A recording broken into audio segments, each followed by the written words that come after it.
হচ্ছে হসপিটালরা ব্যবসায়িক কারণে হসপিটালটাকে প্রাইভেট সংস্থা বানিয়ে ফেলছে। হসপিটাল যেন সরকারি সংস্থা হয়, এটা প্রাইভেট সংস্থা না হয়। অন্যান্য সকল অফিস 9টা-5টা অফিস করে, ওই বেতনে দিন যায়। ডাক্তার সাহেবরা 9টা-5টা অফিস করার পরেও অনেক প্রাইভেট প্র্যাকটিস করতে পারে।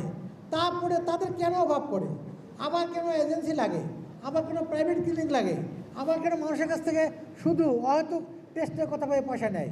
আপনারা সকলে একটু তৎপর হবেন, তাহলে মানুষ সেবা পাবে।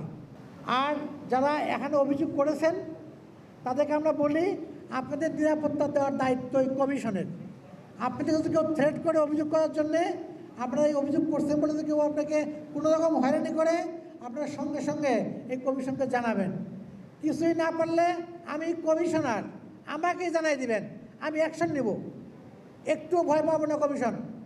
এইগুলি শুনলাম, এটা দরকার আছে, ভালো হয়েছে এবং আমরা চাই এরকম আরও হোক।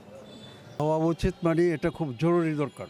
এই জন্য দরকার কারণ আমরা মানুষ যে ঘুষ বা অবৈধ বা রাহাজানি বা সন্ত্রাসী চাঁদাবাজি যত কিছু আছে সব কিছুর মূলে যারা আজকে সরকারি অফিসার আছে, বেসরকারি অফিসার আছে, তারা এদের সাথে জড়ায় গেছে, এর থেকে সরে আসতে পারতেছে না।